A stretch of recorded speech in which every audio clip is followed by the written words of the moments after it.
todos los amantes y curiosos de la historia, bienvenidos a mi canal. Hoy os traigo la vida de Guadalupe Victoria. Él fue un político y militar mexicano que llegó a ser un destacado miembro del bando insurgente y que llegó a convertirse en el primer presidente de México, dejándonos un importante legado en dicho país, además de que tuvo una vida bastante intensa, llegando a convertirse en todo un símbolo de lucha y resistencia. Esta biografía es realizada por petición de Sonia Judith Espinosa, Andrés González Caballero y Juan Carlos Meraz. José Miguel Ramón Adaucto Fernández y Félix nació el 29 de septiembre de 1786 en la población de Tamazula, en Nueva Vizcaya, en el Virreinato de Nueva España, actualmente en el estado de Durango, en México. Fue hijo de Manuel Fernández de Victoria y de la esposa de este, María Alejandra Félix Niebla. Se desconoce el número exacto de hijos que van a tener sus padres en común, pero se sabe que José Miguel llegó a tener al menos un hermano varón llamado Francisco Victoria y varias hermanas. Sus padres eran criollos, es decir, que eran descendientes de españoles asentados en el Virreinato de Nueva España. La familia de su padre era de origen castellano, mientras que su familia materna era de origen andaluz. No se sabe cómo fueron sus primeros años de vida, tan solo hay constancia de que cuando tenía entre 3 y 6 años de edad, sus padres murieron con pocos meses o semanas de diferencia. La muerte de sus progenitores es un tema bastante debatido por los historiadores, debido a que hay muy poca información sobre este tema y no se sabe con exactitud.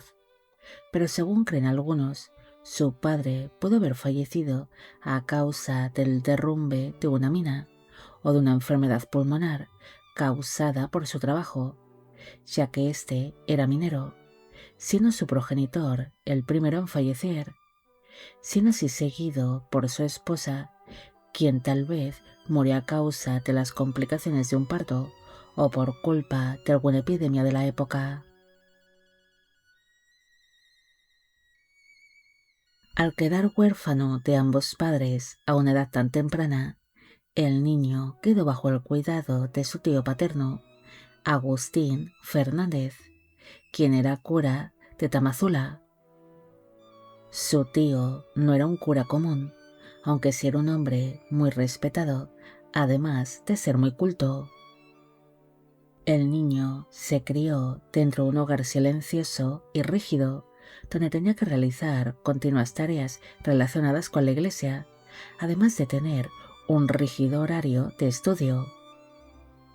Su tío Agustín sería un hombre muy protector y cariñoso, que lo cuidó como si fuese su propio hijo, intentando darle la mejor educación posible para que llegase a ser algo más que minero, como su difunto padre, ya que deseaba que su sobrino siguiese sus mismos pasos y acabase desempeñando una carrera eclesiástica, algo que le permitiría el tener una vida estable y tranquila, iniciándose el muchacho sus estudios en el seminario de Durango, donde recibió clases de latín, derecho canónico, teología y gramática.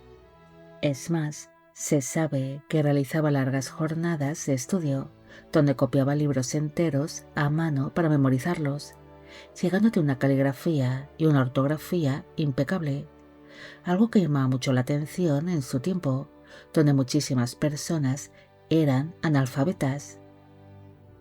Eran tan buenas sus copias que José Miguel se dedicó a venderlas a otros estudiantes, ganándose así algunas monedas, debido a que durante su etapa como seminarista sufrió de serios apuros económicos y no tenía apenas para comer, ya que el muchacho tan solo recibía de vez en cuando un poco de dinero por parte de su tío, que le permitía sobrevivir en Durango.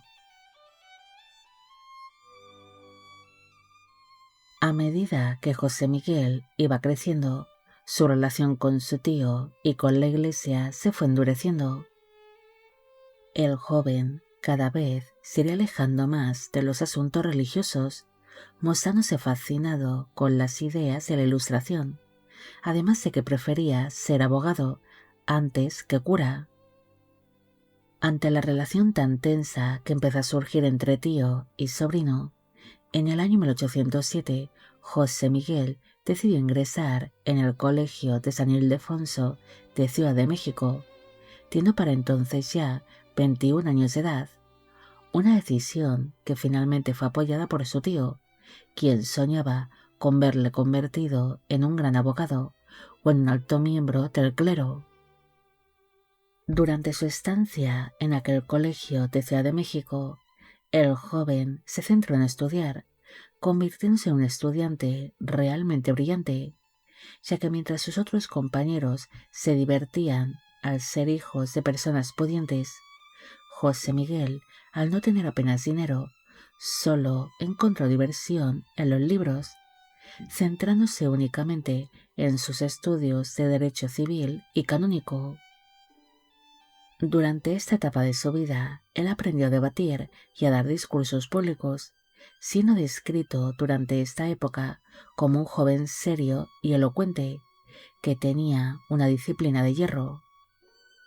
Su estancia en el colegio de San Ildefonso también ocasionó que tuviese acceso al movimiento de la Ilustración, debido a que aquel lugar era un verdadero hervidero de ideas ilustres, empezándose a tratar con otros jóvenes brillantes que formaban parte de sociedades secretas y que apoyaban la independencia de los virreinatos españoles en el continente americano. Durante su estancia en el colegio de San Ildefonso, José Miguel conoció a la mujer que sería el primer y gran amor de su juventud, María de la Luz de la Concha, una joven que pertenecía a una familia bien posicionada. Ambos jóvenes se movían por los mismos círculos sociales, siendo habitual que se encontrasen durante las tertulias, durante algunos paseos o incluso en misa. Se dice que José Miguel quedó cautivado por la inteligencia y el porte de María de la Luz. En cambio, ella se mostró atraída por su rebeldía y por ser un estudiante brillante. Pronto el amor entre ellos floreció y la atracción que surgió era más que evidente. Había una gran química entre ambos jóvenes. José Miguel empezó a dejar a un lado los discursos y los debates políticos para ir a visitar a María de la Luz, a la cual tenía que ver a escondidas ante las estrictas normas de la época, mostrándose muy encaprichado de ella. En cambio, su amada se mostraba un tanto preocupada y dudaba si lo suyo tendría futuro, debido a que para entonces la política empezaba a estar muy caldeada dentro del virreinato, y pese a compartir ambos los mismos ideales, temía que el destino les acabase separando. En el año 1810 se produjo el conocido Grito de Dolores, que daría inicio a la Guerra de la Independencia de México. José Miguel se encontraba a punto de finalizar sus estudios cuando se produjo este levantamiento, pero no pudo unirse a él debido a que el colegio de San Ildefonso estaba muy vigilado por las autoridades virreinales. El joven logró graduarse como bachiller en leyes, pero desgraciadamente no se presentó a los exámenes finales para obtener su licenciatura y el posterior doctorado, debido a que la revolución había calado hondo en él, uniéndose así a aquella lucha por la independencia en el año 1812. José Miguel se unió a las fuerzas del insurgente y militar mexicano Hermenegildo Galeana, participando así en el conocido sitio de Cuautla, bajo el mando de José María Morelos, resistiendo el asedio de las tropas realistas. Posteriormente, en el mes de noviembre de 1812, participó en la toma de la ciudad de Oaxaca, lugar donde pronto se ganó una gran fama entre las filas independentistas, debido a que los insurgentes se encontraron con un foso infranqueable. Pero José Miguel, que no estaba dispuesto a rendirse, lanzó su espada al otro lado del foso y gritó: «Va mi espada en prenda, voy por ella», cruzando así seguidamente el foso a nado bajo el fuego enemigo, logrando cortar las cuerdas del puente levadizo para que las fuerzas insurgentes pudiesen entrar en dicha ciudad. Tras su gran hazaña en la toma de la ciudad de Oaxaca, José Miguel fue nombrado como general y se convirtió en la mayor autoridad militar de la región de Veracruz, algo que le permitía el poder reclutar a su propio ejército, desplazándose hasta las zonas rurales para convencer a los campesinos y lugareños de unirse a su causa. Tras producirse la toma de Oaxaca, José Miguel decidió cambiar su nombre por el de Guadalupe Victoria. Guadalupe sería en honor a la Virgen de Guadalupe, quien era considerada como la capitana de la causa insurgente, y Victoria fue porque estaba convencido de que la causa independentista triunfaría. Según creen algunos historiadores, José Miguel decidió cambiar su nombre por distintas razones. Una sería para proteger a su familia, ya que si era capturado por los realistas, no podrían saber cuál era su verdadero nombre y apellidos, protegiendo así a su tío y a sus hermanos. Otra razón era para conectar con las masas populares que adoraban a la Virgen de Guadalupe. Cuando Guadalupe Victoria pronunció su nuevo nombre ante los insurgentes, los presentes se quedaron muy sorprendidos, ya que era un nombre tradicionalmente femenino.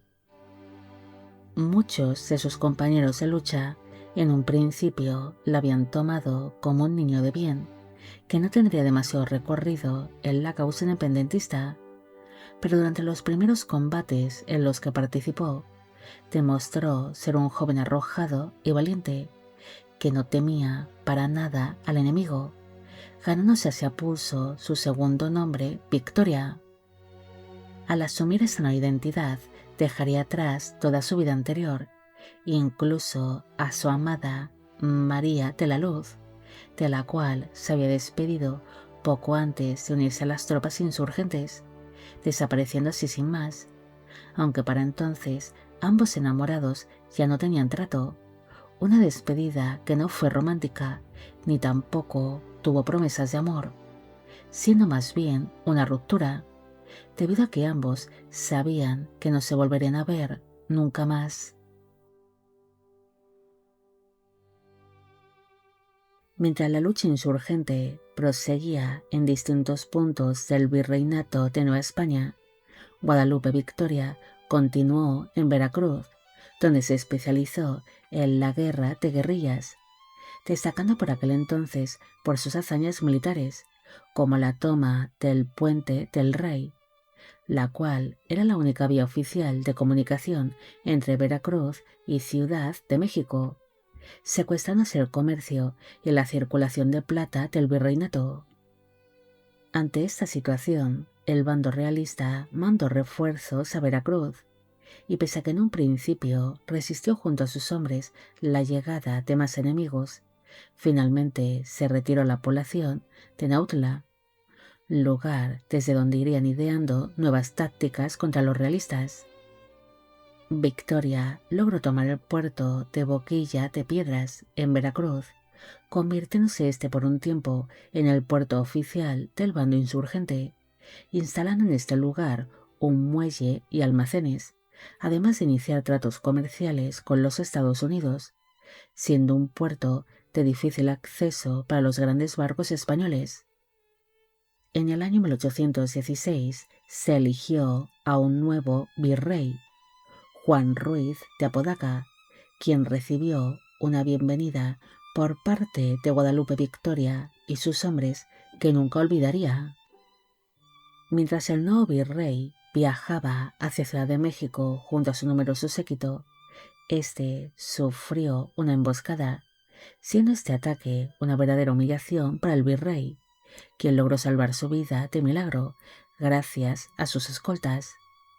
Incluso aquella emboscada ocasionó que Juan Ruiz de Apodaca declarase a Victoria como su mayor enemigo, ordenando nada más llegar a Ciudad de México que Guadalupe Victoria fuese destruido a cualquier precio, siendo así sometido a una gran persecución y derrotado en la población de Las Palmillas, algo que obligó a Victoria a abandonar a sus hombres y a internarse en la selva, viviendo allí por 4 largos años. Guadalupe Victoria se internó en una de las zonas más inhóspitas de la Sierra de Veracruz, una región de humedad sofocante, insectos transmisores de enfermedades y depredadores. Él pasaría meses sin poder llevarse algo decente a la boca, ni poder llenar bien su estómago, sobreviviendo como podía entre la exuberante vegetación. Victoria aprendió a reconocer raíces comestibles, cazaba pequeños roedores y recolectaba frutos silvestres, pero esta clase de alimentación ocasionó que entrase en un estado de cetosis y desnutrición permanente. Sus ropas se deshicieron por la humedad y el roce de las ramas. Se dice que fabricó rústicas protecciones con pieles de animales o simplemente andaba casi desnudo. Su piel se volvió dura como el cuero y sus pies se llenaron de callos tan duros que podía caminar sobre espinas sin sentirlas. El aislamiento que sufrió no fue gratuito. El estrés postraumático, la falta de nutrientes esenciales y fiebres constantes le pasaron factura al sistema nervioso, sufriendo desde entonces de epilepsia, sufriendo su primera crisis de convulsiones cuando se encontraba refugiado en una cueva. Al encontrarse completamente solo y sin conocimientos médicos, aquellos ataques serían para él realmente aterradores, despertando de aquellas crisis solo en mitad de la selva, confundido y magullado. Su vida en la selva y aquellos ataques epilépticos le pasaron factura y se volvió un hombre un tanto paranoico, aprendiendo a dormir con los ojos entreabiertos y a interpretar cada crujido de una hoja como una amenaza, estando en alerta permanente. Incluso se dice que pese a estar desnutrido, llegó a desarrollar una resistencia sobrehumana, algo que le habría permitido el poder sobrevivir por tanto tiempo en aquellas pésimas condiciones en la selva.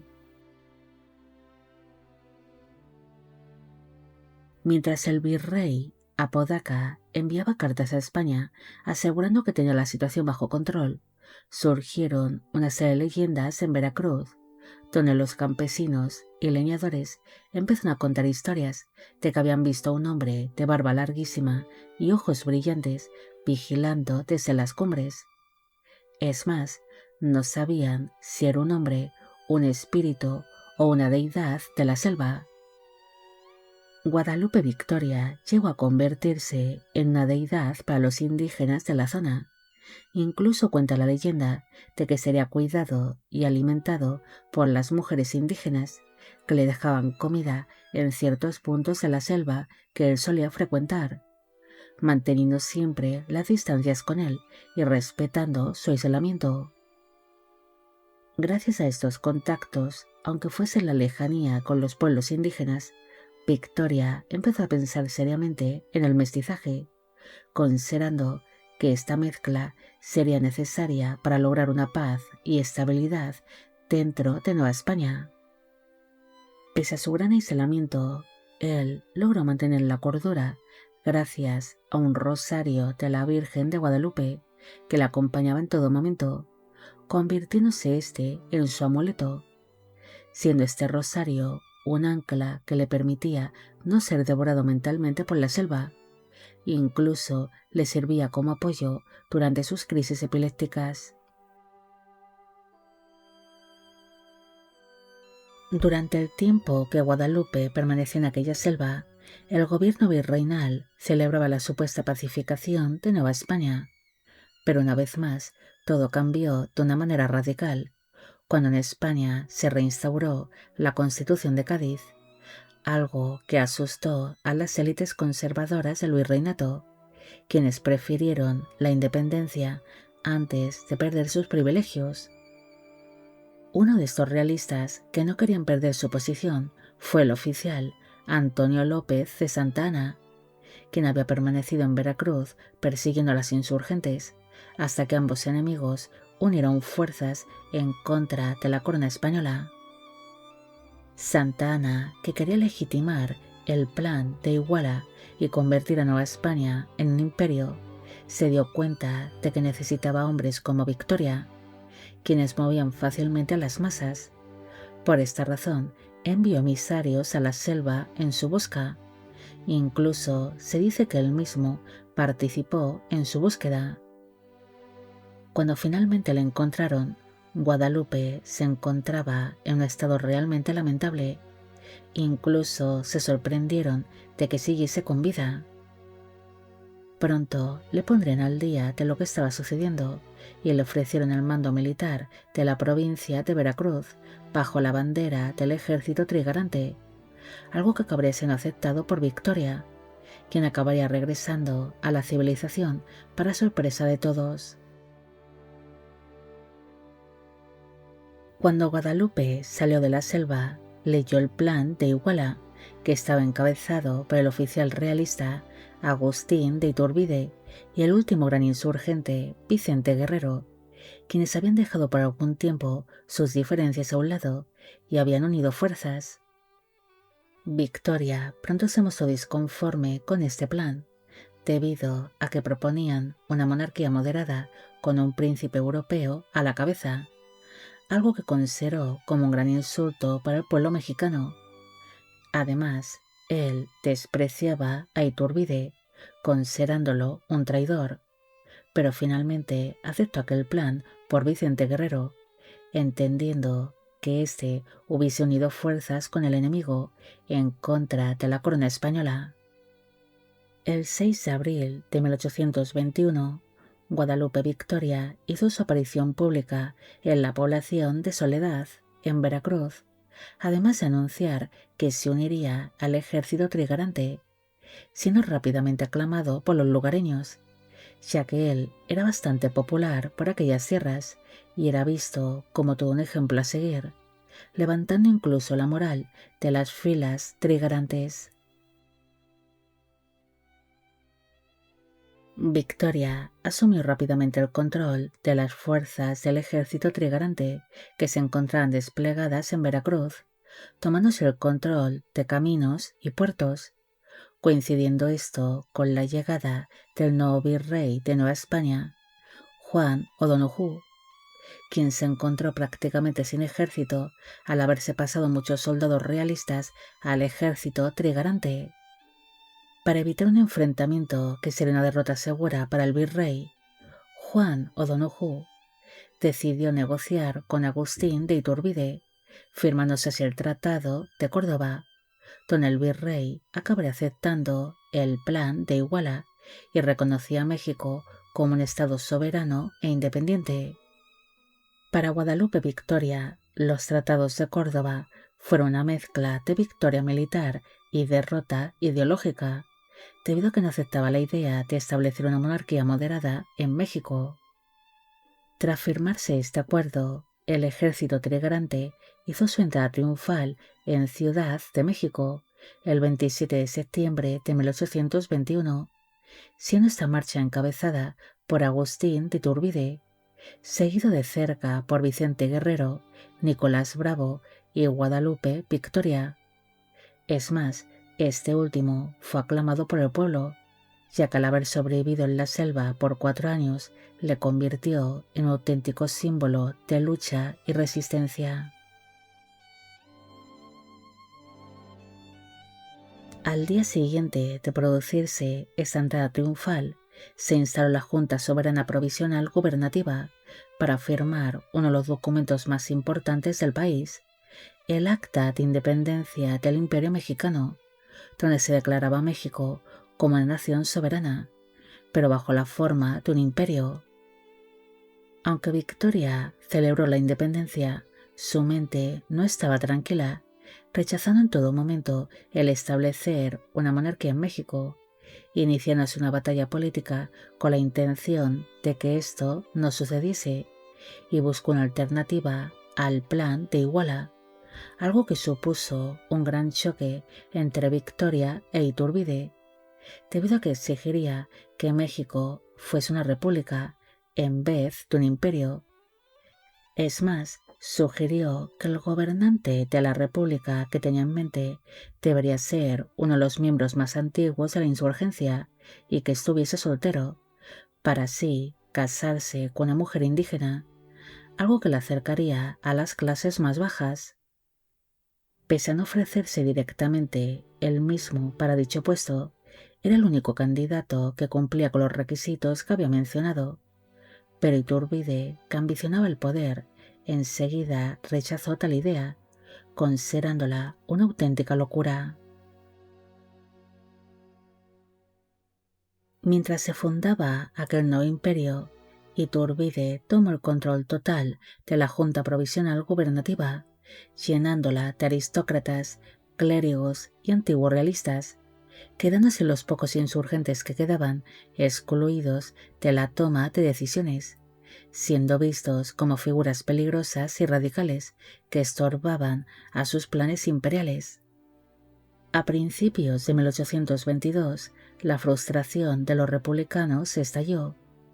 Comenzaron a reunirse secretamente para discutir cómo frenar las ambiciones de Iturbide, pero finalmente fueron delatados por el político y militar Pedro Celestino Negrete, siendo así los principales líderes de esta trama encarcelados. Es más, Iturbide sería especialmente duro con Victoria, endureciéndole las condiciones en prisión.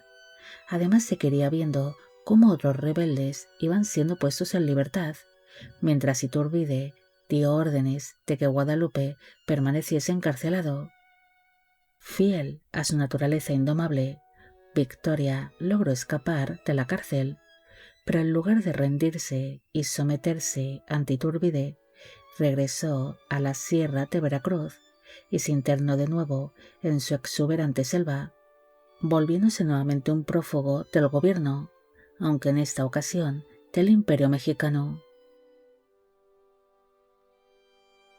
El 21 de julio de 1822 se celebró la coronación de Agustín de Iturbide como primer emperador de México, pero su mandato pronto se vería afectado por una serie de problemas, debido a que Iturbide quería gobernar como un monarca absolutista, mientras el Congreso buscaba limitar su poder, además de que la guerra de la independencia de México ocasionó que las arcas quedasen vacías, quedándose así el emperador sin dinero para poder pagar al ejército y a los funcionarios, aparte de que perdió mucha credibilidad dentro del gobierno, al haberse dedicado a encarcelar tanto a diputados como a miembros del Consejo que no le eran leales. Iturbide se convirtió en un emperador muy impopular, incluso entre los miembros de su propio bando, como es el caso de Antonio López de Santa Anna, quien acababa de ser destituido de su mando en Veracruz por el emperador, y con el orgullo herido decidió rebelarse.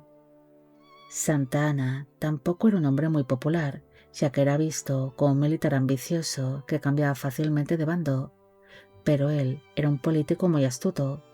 Sabía que su rebelión en Veracruz sería vista como un simple berrinche militar, si no tenía un trasfondo ideológico, así que necesitaba urgentemente la presencia de Victoria, enviando de nuevo sus emisarios a la selva para avisarle, siendo estos los que pondrían a Guadalupe al día de todo lo que estaba sucediendo en México.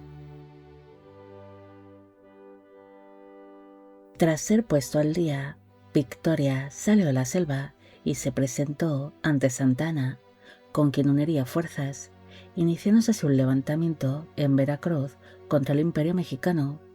Uniéndose a ellos rápidamente, otros grandes insurgentes, como Vicente Guerrero y Nicolás Bravo, exigiendo con estos levantamientos el restablecer el Congreso.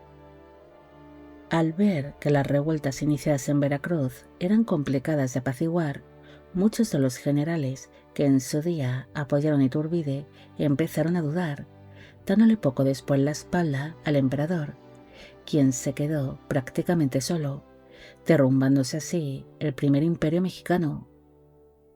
El emperador, al verse sin apoyos, intentó retroceder y restableció el Congreso, además de intentar negociar con los rebeldes, pero esto tan solo marcaría el fin de su reinado.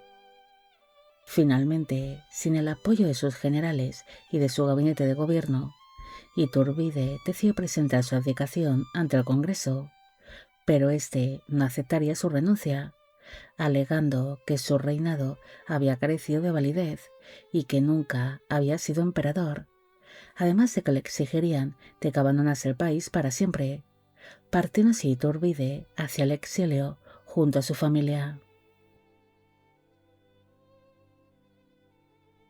Tras la caída de Iturbide, se estableció en México un gobierno provisional, conocido como el Supremo Poder Ejecutivo, un triunvirato formado por Guadalupe Victoria, Nicolás Bravo y Pedro Celestino Negrete, además de otros miembros y suplentes con quienes irían intercambiando el poder.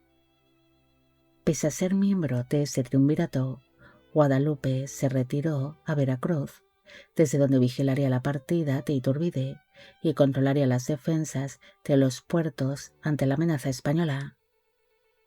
Este gobierno provisional no lo tuvo nada fácil.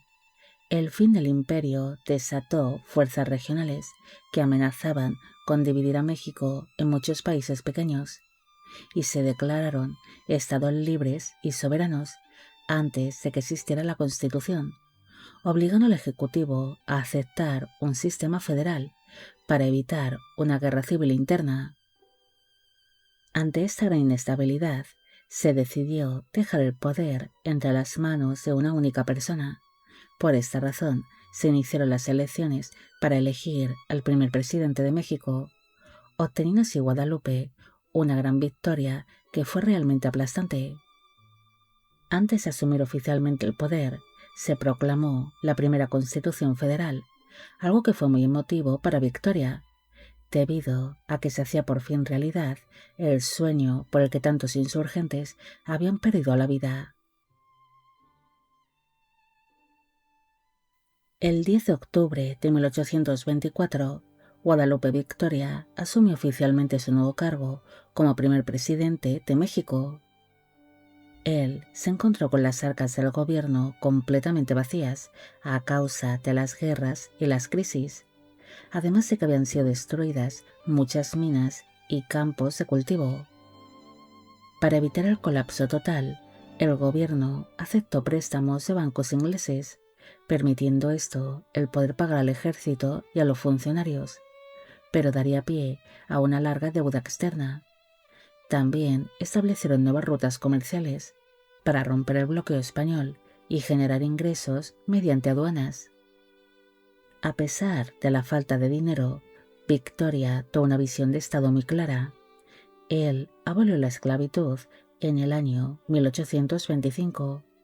También apoyó la enseñanza a través de la Sociedad Lancasteriana y fundó el Museo Nacional, entendiendo que una república necesitaba ciudadanos educados y con identidad. Aparte de que hizo una serie de cambios dentro del ejército, como la formación de oficiales y altos cargos militares. Aunque México era independiente desde 1821, España aún mantenía tropas en la fortaleza de San Juan de Ulúa, frente a Veracruz, bombardeando la ciudad y bloqueando el comercio. Para hacer frente al enemigo, Victoria impulsó la creación de la Marina Armada, logrando derrotar a la flota española en 1825, rindiéndose así el último bastión español, algo que permitió a México ser totalmente libre. El mandato de Victoria también estuvo marcado por varios frentes diplomáticos. El monje Joaquín Arenas inició una serie de conspiraciones para restaurar el dominio español. Por esta razón, el presidente decretó la expulsión de ciudadanos españoles, y pese a que esta decisión fue bastante popular políticamente, será un auténtico desastre económico, ya que provocó una nueva fuga de capitales. Otro asunto con el que tuvo que lidiar fue con la despoblación del norte de México. Decidió repoblar Texas, ocasionando con esto la llegada masiva de estadounidenses que trajeron consigo sus propios esclavos. Ante la preocupación del aumento de la población estadounidense y de esclavos en tales tierras, el presidente mandó una serie de funcionarios para que estudiasen la situación, los cuales advirtieron a Victoria que Texas se estaba perdiendo ante la gran influencia de los colonos. El presidente también se enfrentó a una serie de problemas internos dentro de su propio gobierno. Él intentó gobernar para todos, independientemente de los ideales políticos de cada cual, pero la política estaba dividida en dos facciones: la logia escocesa, que eran los conservadores, y la logia yorkina, que eran liberales. Esta rivalidad entre ambas facciones desgastó su gobierno y provocó que incluso su vicepresidente, Nicolás Bravo, se levantase en armas contra él hacia el final de su mandato. El vicepresidente Nicolás Bravo, que lideraba la logia escocesa, proclamó el Plan de Montaño, exigiendo la expulsión del embajador de los Estados Unidos y un cambio de gobierno. Esto fue un momento muy doloroso para Victoria, el ver cómo su antiguo compañero de armas se levantaba contra él y la Constitución. Sin embargo, la revuelta fue rápidamente reprimida por Vicente Guerrero, y Victoria, buscando evitar más sangre, decidió expulsar a Bravo del país en lugar de ejecutarlo.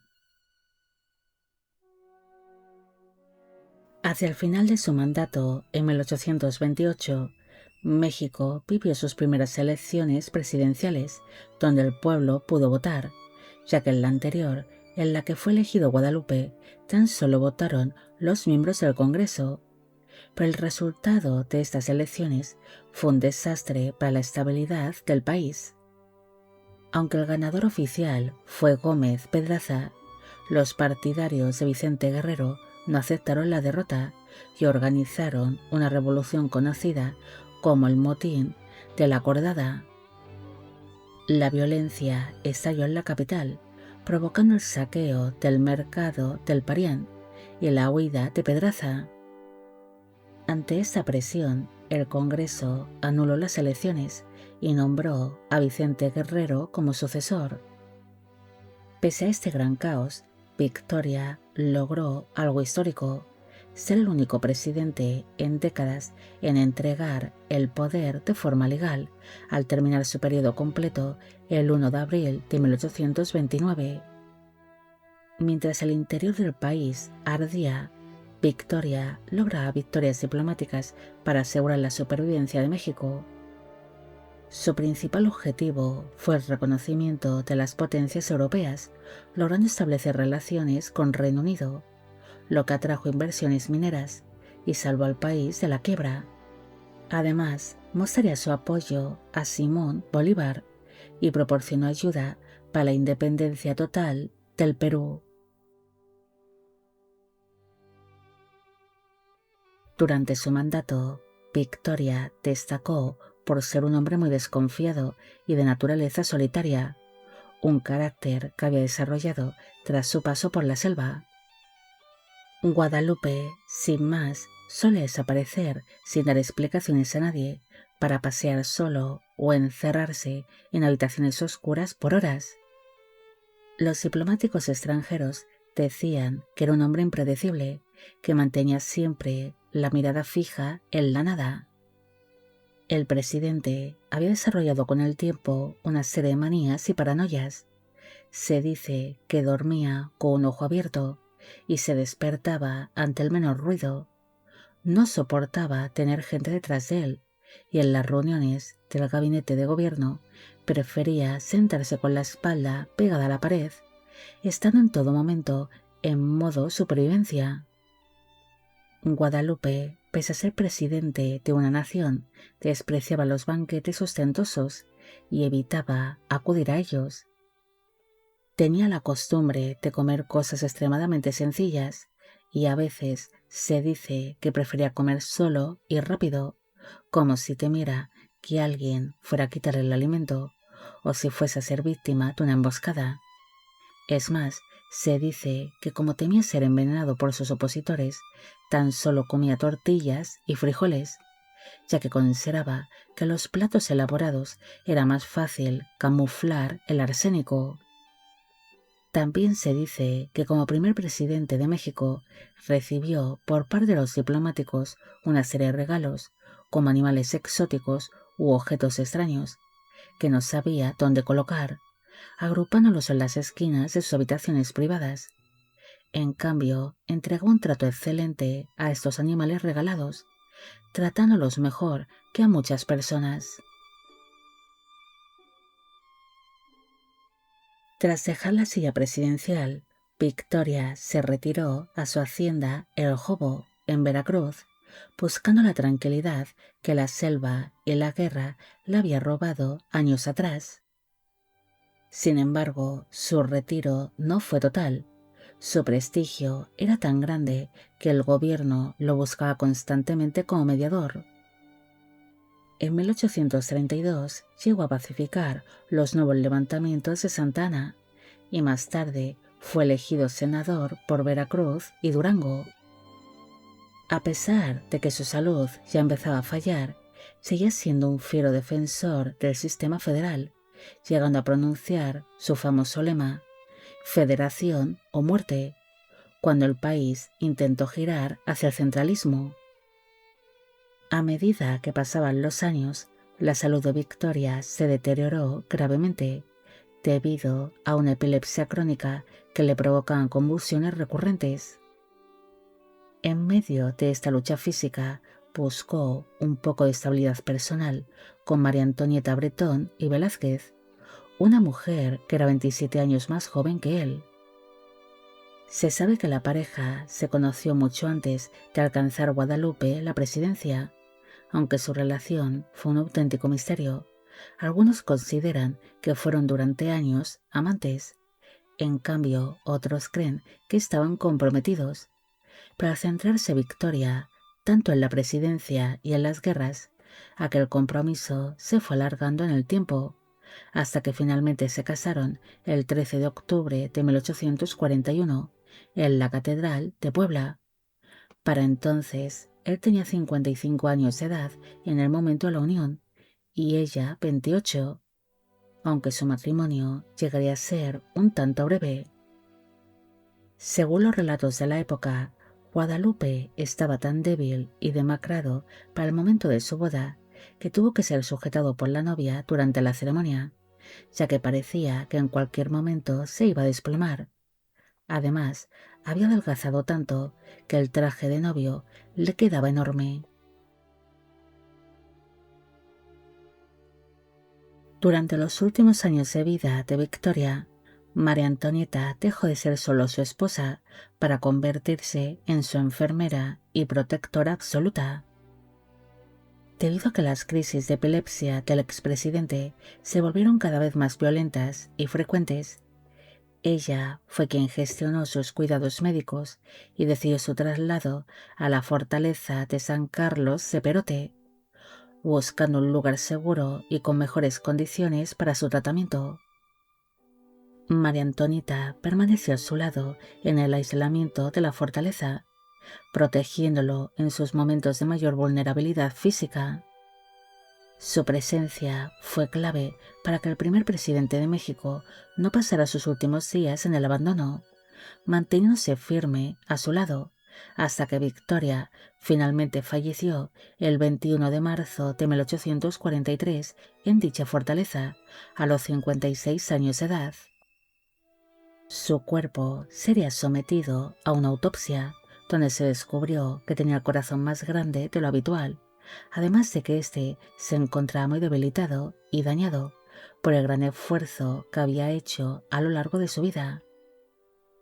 En un principio, sus restos mortales descansaron en la capilla de aquella misma fortaleza, pero durante la invasión francesa a México, fueron trasladados a la ciudad de Puebla para evitar que su tumba fuese profanada, y tiempo después fue de nuevo trasladado para descansar finalmente en la columna de la Independencia de Ciudad de México. María Antonieta no volvió a casarse y durante el resto de su vida fue la gran guardiana de la memoria de su difunto marido. Guadalupe Victoria pasará a la historia por ser el primer presidente de México, pero también porque fue todo un símbolo de lucha y resistencia. Él siempre fue leal a sus ideales políticos, dedicando así su vida entera a México, ya que no rehizo su vida hasta el final, y cuando ya estaba desvinculado de todo. Victoria fue un hombre que, pese a sus crisis epilépticas, logró salir adelante él solo. Incluso llegó a sobrevivir en la selva, algo que es bastante increíble, convirtiéndose en todo un modo a seguir para muchos mexicanos, que llegaron a admirarle profundamente, especialmente en Veracruz.